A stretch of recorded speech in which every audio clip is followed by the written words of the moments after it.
Vamos receber aqui empresário, está em seu primeiro mandato parlamentar como deputado estadual pelo estado do Amazonas, presidente da Comissão de Meio Ambiente e Desenvolvimento Sustentável, relator da CPI da Saúde, também líder do MDB na Assembleia no Amazonas. Está aqui o nosso querido deputado que no Twitter é Fausto, @Fausto JRAM. Tudo junto, é o Fausto Júnior. Olha, Fausto. Tudo bem, deputado? Eita. Tudo Canetinha. bem? Tudo bem, Emílio? Tudo bem? Agradecer aqui a oportunidade. Estou à disposição dos senhores. Vamos.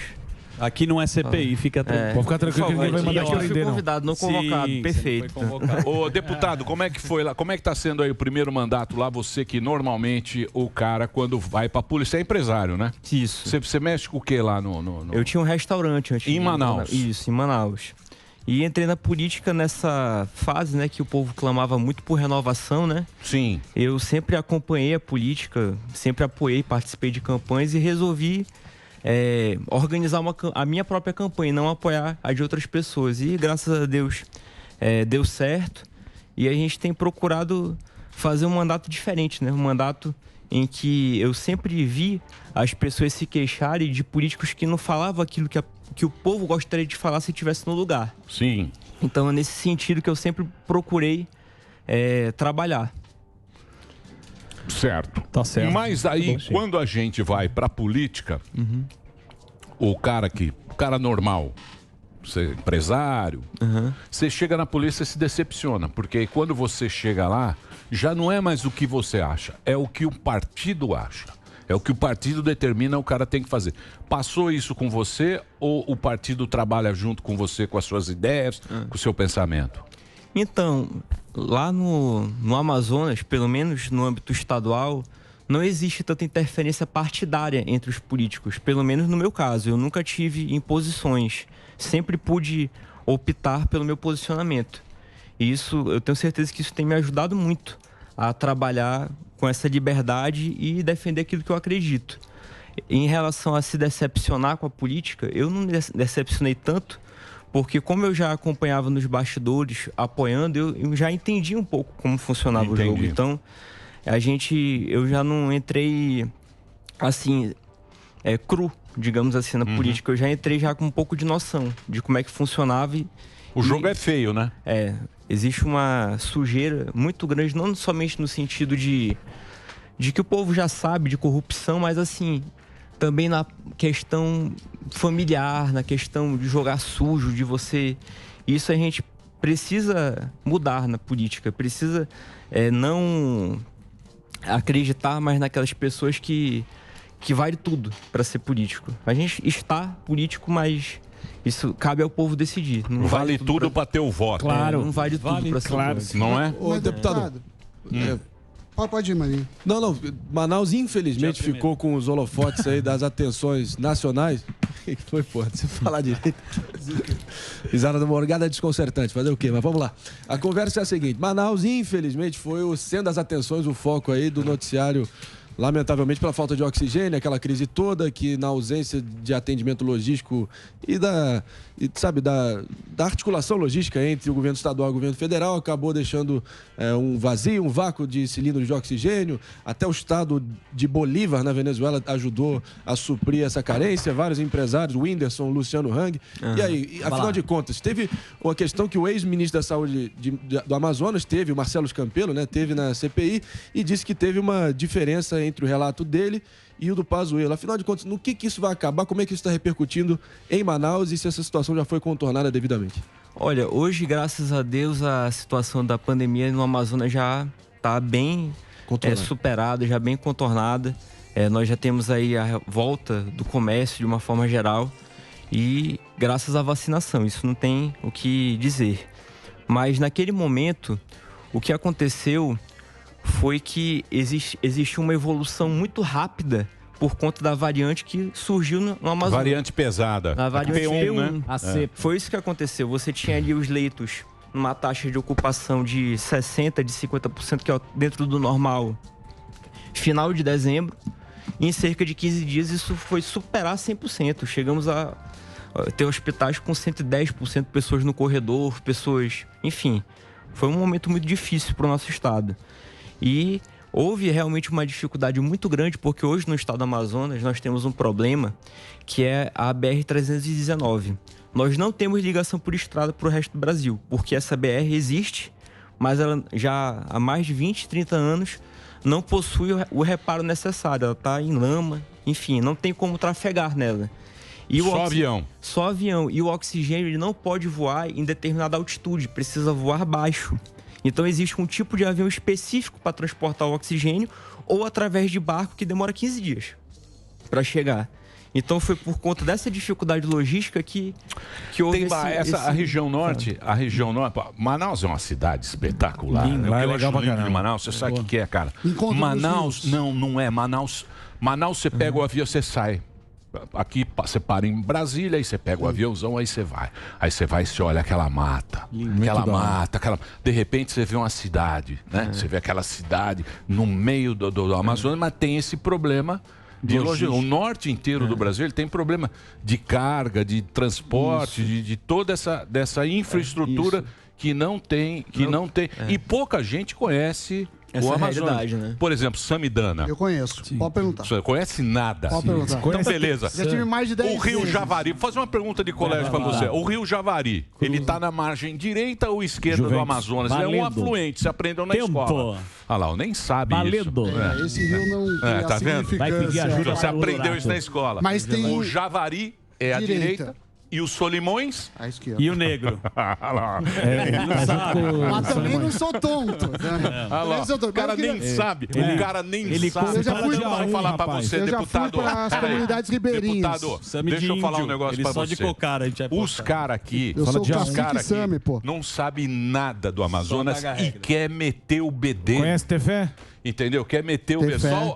Só o Manauara O que tá aqui, prefeito ó. lá ficou Manauara é nosso famoso, mas representante. não por Manauara, bons Tive lá em motivos. o Manauara é o nosso Foi na representante. Ele saiu correndo. Tá na Não, mas- portaria aí. Ele Você- tá fazendo dança da chuva. Você, Core. deixa eu perguntar, não, agora perguntando sério, Saudade. porque eu acho que é uma região muito bacana, é um povo muito bacana, é um lugar muito, muito interessante do Brasil, que é o Amazonas, essa região. Realmente o brasileiro não conhece o Amazonas, né? Ele não, e dá muito palpite, dá muito, Isso. né? Muito corneteiro com o Estado. Nós temos uma grande particularidade que é a nossa floresta. O estado do Amazonas hoje possui 98% da sua floresta preservada. Isso é uma conquista que, a meu ver, Sami, é graças à Zona Franca Isso de que eu ia Manaus. te perguntar, porque qual que é o dilema que já vem há muito tempo, você me corrija, por gentileza. Que eles falam o seguinte, ó, precisa ter subsídio para as indústrias lá, ou seja, tem que incentivar as empresas a produzirem lá, e muita gente reclama que é caro, porque obviamente, imagine o frete indo e voltando.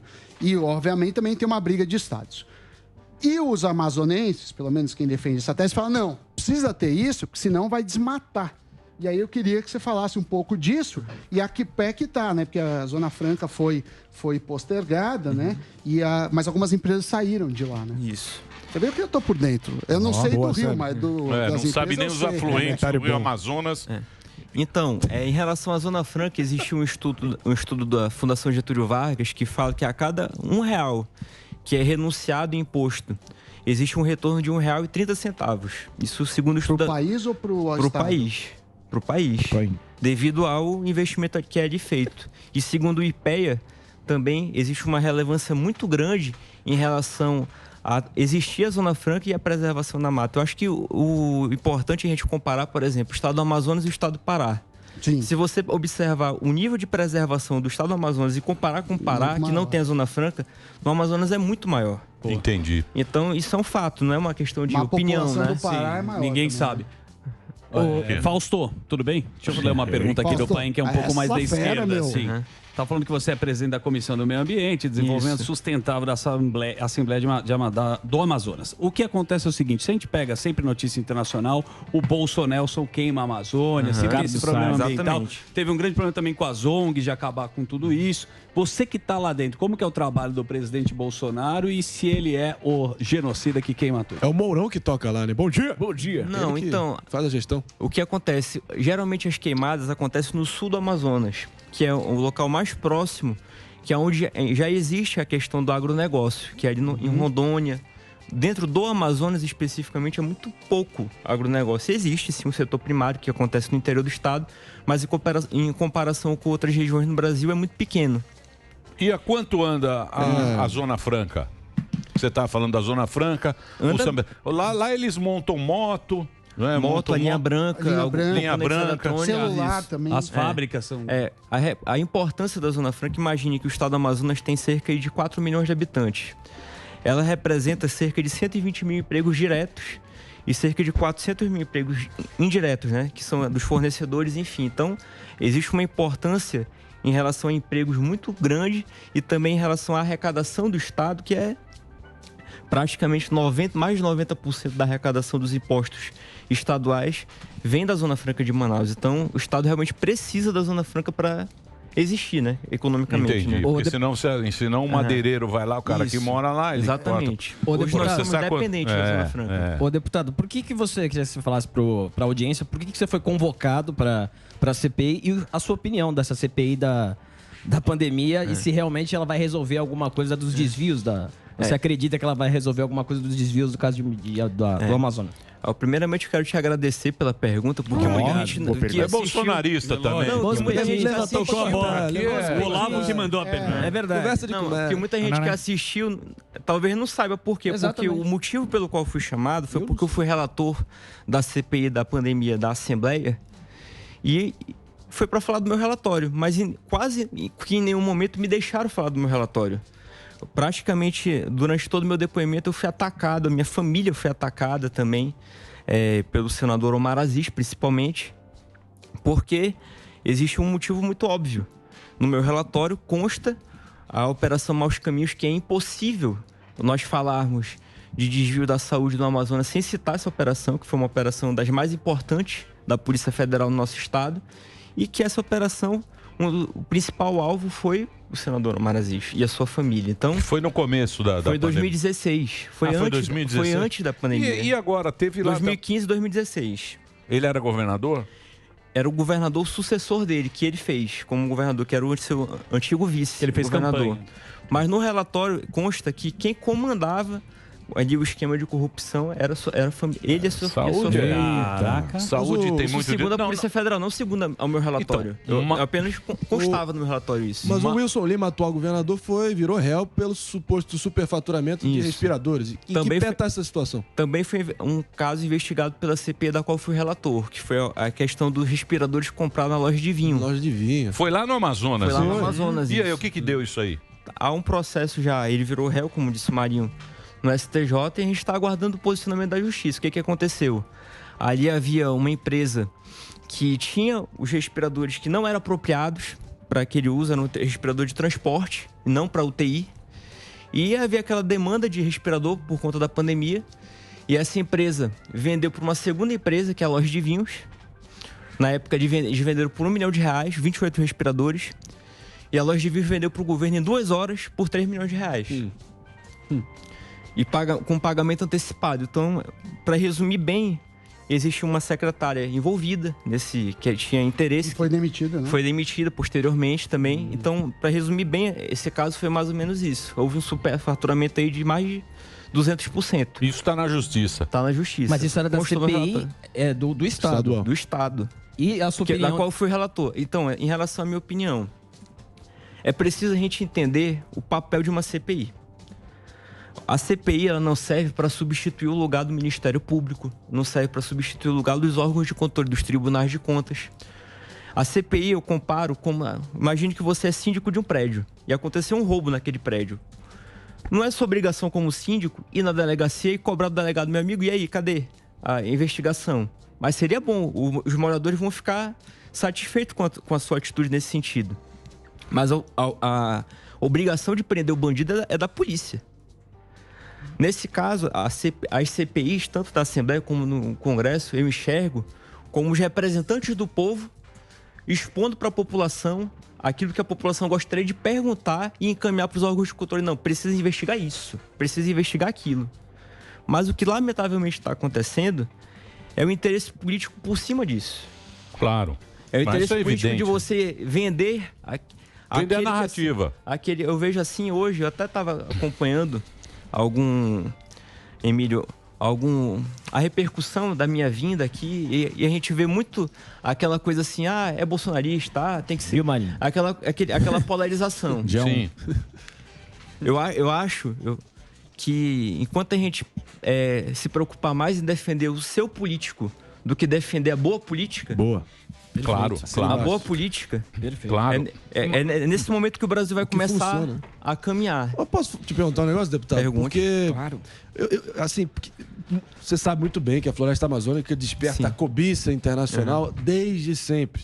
E agora, com o governo Bolsonaro, que na visão externa, e ele fez muito por onde, a justiça seja feita, de ser visto meio que como um par internacional, parece que tem um duplo padrão aí, porque realmente todas essas queimadas, esse desmatamento também vinha em níveis altos Sim, na era sim. petista, e é um problema crônico aí que vem se alastrando há muito tempo.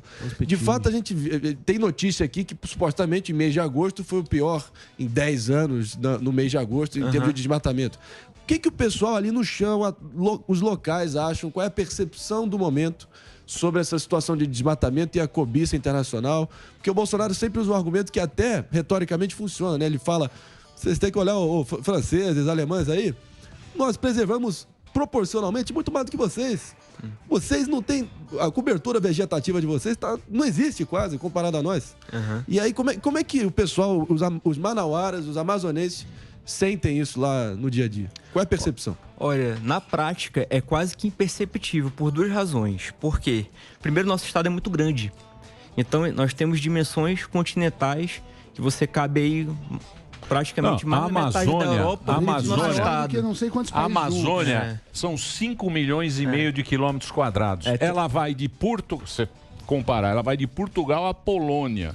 Isso é só a Amazônia. Então, você pega o município de Barcelos, por exemplo, só a extensão territorial do município é do tamanho da Bélgica. Então, existe uma distância muito grande. E o local onde acontecem as queimadas é no sul do Amazonas, que é onde há uma exploração assim, um pouco maior do agronegócio, de pasto, mas que isso tem sido combatido muito, de forma até, na minha opinião, até exagerada por parte dos órgãos ambientais, porque você não consegue fazer manejo, você não consegue licença ambiental para nada. Então, o que acontece que é ruim? É por isso que eu considero como exagerada. Quando você torna impossível a obtenção de uma licença ambiental, você praticamente força aquele produtor a trabalhar na ilegalidade. E na ilegalidade não tem controle nenhum. E não existe o aparato necessário para fiscalizar um ambiente tão grande como é o caso do Amazonas. Então é melhor flexibilizar um pouco a questão da licença ambiental e fazer todo mundo trabalhar na linha, sendo fiscalizado, do que você simplesmente vetar essa licença ambiental e forçar todo mundo a trabalhar na ilegalidade. Mas tem gente para fiscalizar? Tem gente. Mas é preciso se vislumbrar essa possibilidade. Não existe licença ambiental. Você pega, por exemplo, eu acabei de citar da dificuldade do transporte do oxigênio por conta da BR-319, que é a única estrada que ligaria o Amazonas para o resto do Brasil. Por que a BR-319 até hoje não foi recuperada? Porque não tem licença ambiental. Não tem licença ambiental. Então, isso dificulta muito a nossa vida. Essa questão. Nós sabemos da importância... A lei ela é tão dura para isso que acaba prejudicando o local. Mas acaba prejudicando... É aquilo que você estava falando. Por exemplo, se não tem emprego, se não tem a Zona Franca, você pegar a comparação com o Pará, o Pará está muito mais desmatado que lá, porque lá tem emprego. Exatamente. Aí o cara não precisa... E tem licença ambiental. Isso. E o cara não precisa cortar a árvore para ganhar dinheiro. É lógico. Então, eu acho isso é uma coisa lógica, né? Exatamente. Então, eu vejo que existe sim, deve existir sim uma cobrança internacional pela preservação da Amazônia. Não é... E os créditos de carbono lá, essa pataquada? Isso também não tem, né? É nesse ponto que eu Isso também não tem, né? Esses filha da mãe não tem. Tem aquela conversa lá em Davos, lá com os caras... Não, mas só a Europa, eles não compram o nosso. Emílio, não tem isso aí. Imagina você convencer...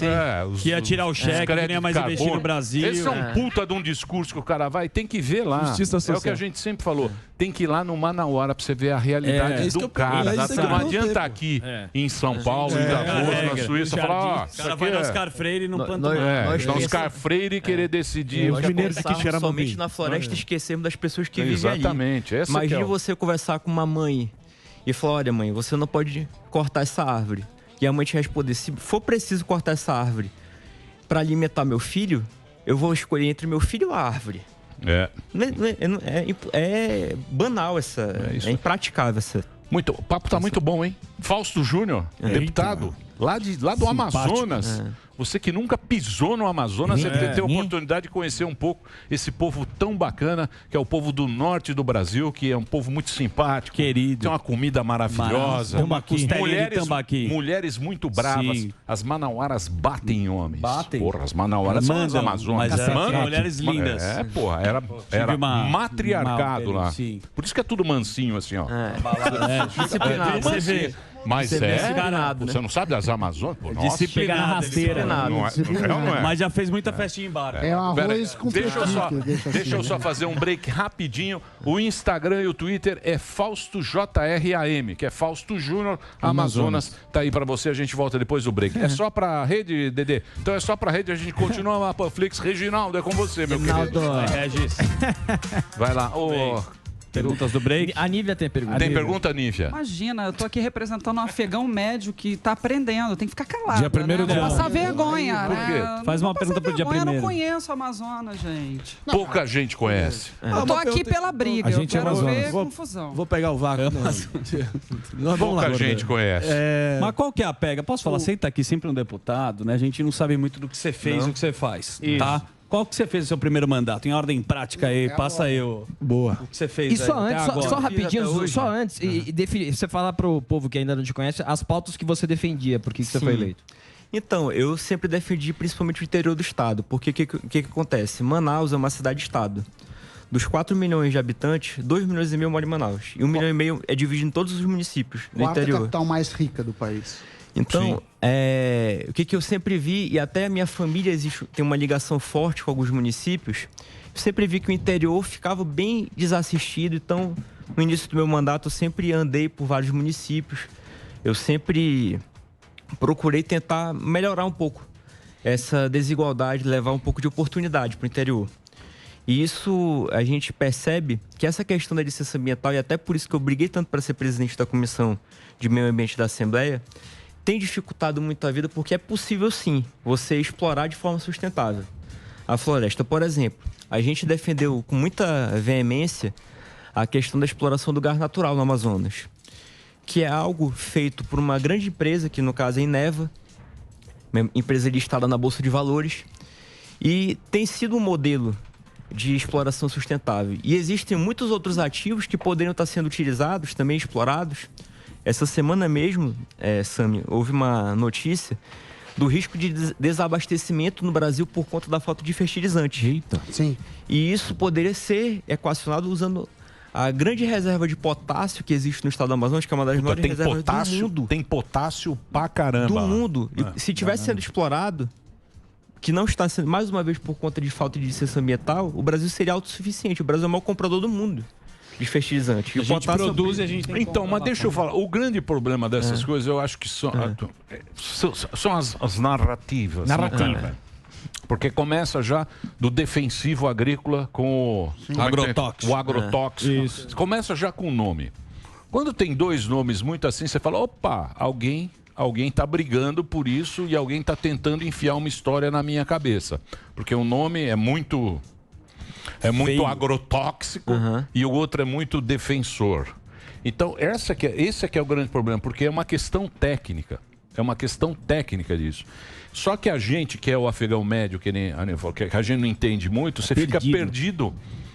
Você fica perdido nisso. É que nem na pandemia. A pandemia, a maioria da população... O cara rouba o discurso. É completamente perdida. E esse é que é o problema. Porque cada um quer levar para o seu lado e acaba prejudicando o cara que mora lá, a pessoa que está lá. Esse é que é o... Sabe uma coisa que me chamou a atenção na CPI? Vai acabar a CPI agora. E até agora não falaram nada sobre a variante Delta. Que pegou na CPI da pandemia. Então, você percebe que é um interesse político, não é um interesse em combater o vírus. Porque quando se fala, quando tem aquela plaquinha lá, 600 mil mortos, não foi o presidente que matou aquelas pessoas, foi o vírus. Lógico que a gente tem que cobrar do presidente, dos governadores, dos prefeitos, as políticas públicas para se combater o vírus. Mas qual foi o estudo, qual foi o cientista, qual foi o movimento feito pela CPI no sentido da gente se prevenir de uma futura pandemia que ninguém Exatamente. esperava. Até 2019 ninguém imaginava o que ia acontecer. Você olha, vê filmes antigos, você vê ninguém de máscara, você até estranha diante do nosso contexto hoje. O que é que a gente pode estar fazendo para se precaver de uma futura nova pandemia? Exatamente. O que a gente aprendeu? Então, qual é a proposta? Calcular o risco, né? Não. Isso. O que eu acho, por exemplo, beleza, você tem que aprender com as coisas. O Covid foi horrível, morreu bastante gente, morreu. Mas o que você tem que aprender? Pô, teve um acidente, que nem avião. Avião, o cara vai lá, estuda, fala, próximo voo tal.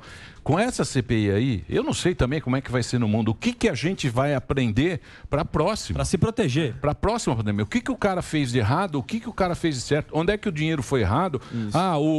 Esse negócio de fechar tudo funciona, não funciona? Mas não, virou um palanque para eleição. Só isso, Você cara. vê a variante Delta acontecendo e a CP preocupada a partir de qual momento o Luciano Hang passou a usar verde e amarelo. Pô. Vamos lá. É isso aí. É política. É política. Vamos voltar? 5 segundos, 4. Estamos voltando agora para a rede. Muito bem, meus amores, estamos aqui recebendo o Fausto Júnior. Ele é deputado pelo Amazonas, empresário, está em seu primeiro mandato. Estamos falando aqui com ele sobre o Amazonas, esse lugar tão bacana. A gente tem uma grande audiência também no norte do Brasil e ele está contando um pouco aqui das dificuldades, das riquezas que a gente tem lá no estado do Amazonas. Zuzu nunca foi para o Amazonas. Você quando vai para Miami, passa e olha no avião. Você só olha aquele mapa do avião. Aliás, tem ele olha o mapa do avião. Foi uma experiência inacreditável. Tem um dos teatros mais bonitos do Brasil. E tem Cupuaçu, pô. Lógico, Emílio Bombonzinho lá. Eu sempre trago pro Emílio. Porra, os japoneses... Mas o bom é do aeroporto. Ele não gosta do outro, que ele acha que é muito melado. Não, eu trago do aeroporto. O da feira é muito... Não me traz o da feira, porque os japoneses quiseram roubar o cupuaçu do Amazonas. É nosso. Exatamente. E depois ainda fala que tem nióbio, tem muita riqueza. O japonês queria tomar o cupuaçu para ele.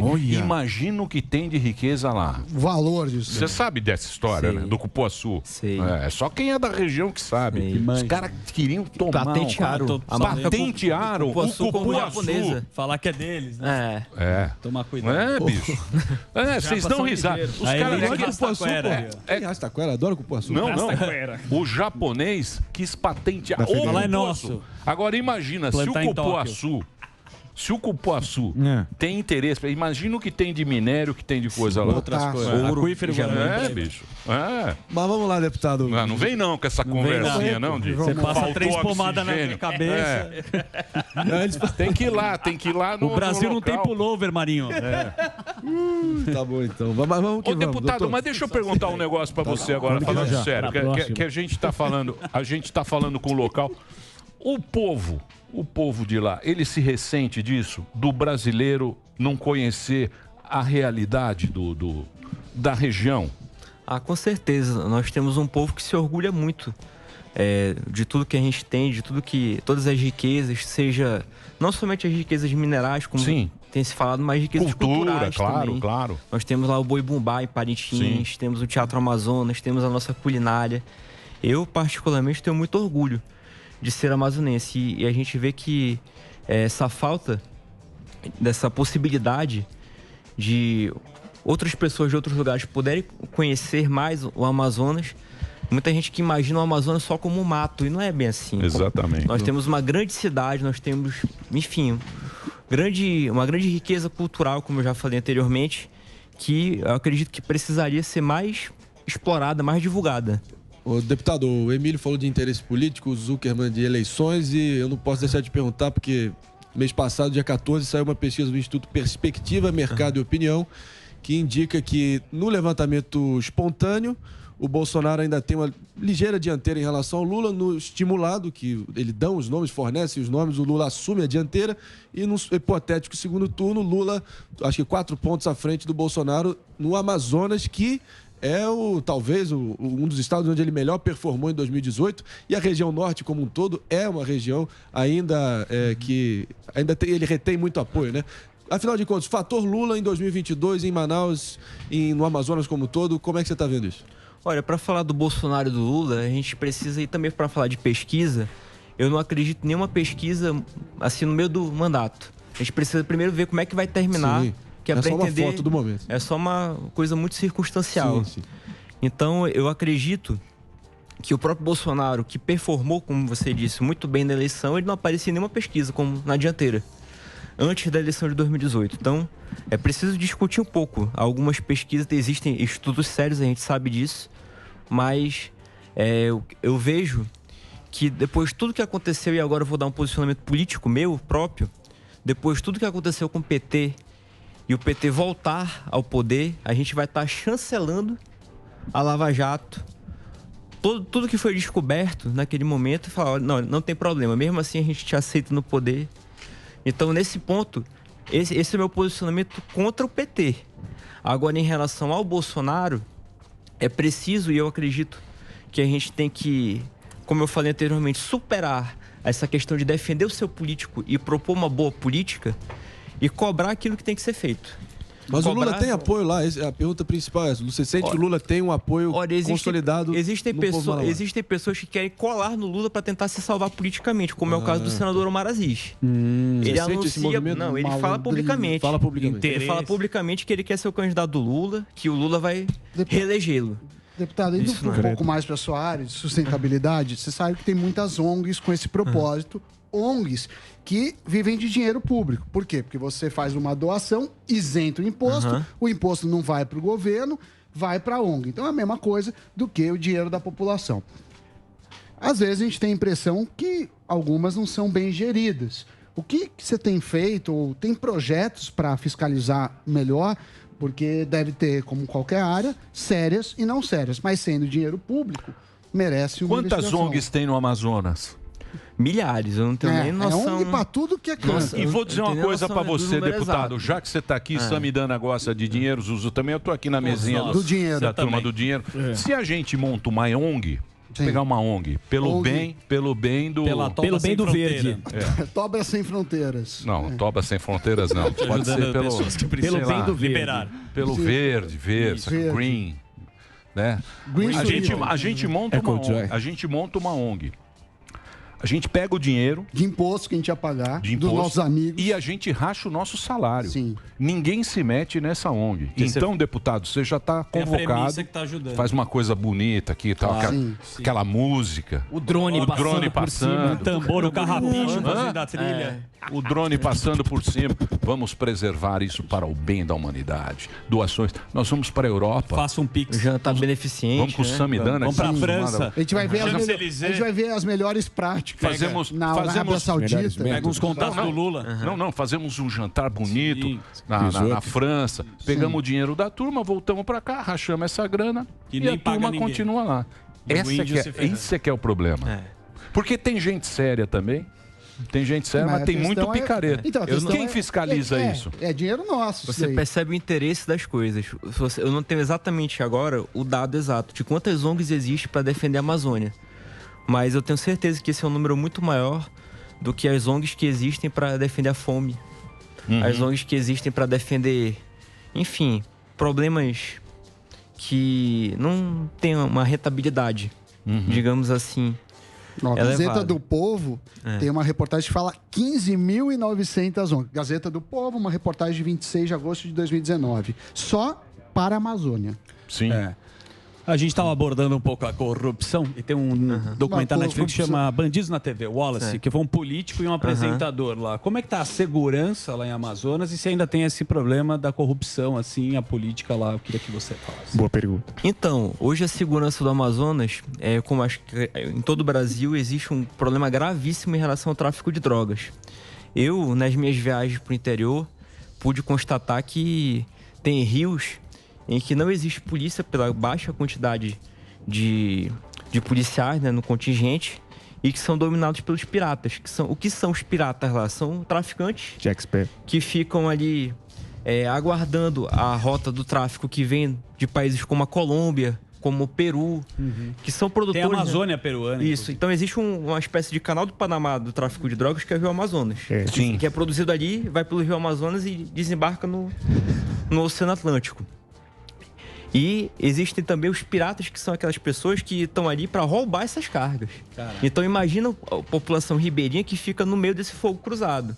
Tem regiões que você não pode andar de barco à noite.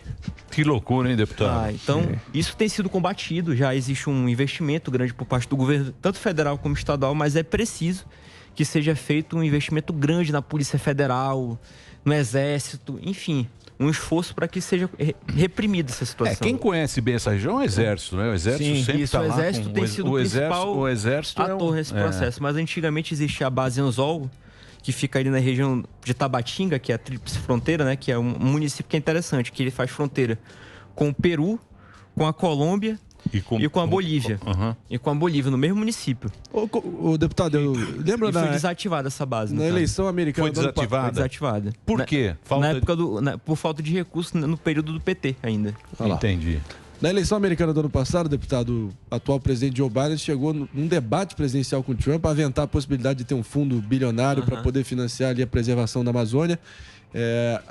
A Frente Parlamentar em Defesa da Amazônia também comentou recentemente sobre um possível acordo. Em que pé está isso? Vocês têm alguma expectativa local em relação ao possível investimento nesse sentido? A gente está aguardando. O cheque. A gente está aguardando esse Pix chegar lá. Não promete pra caramba. Só chegou. Só na campanha, né? Eu vou dizer uma coisa para você. O que essa Amazônia, ela é no mundo inteiro, né? Na Europa também. O que ela é usada, né? Um proselitismo de palanque. O que é usado.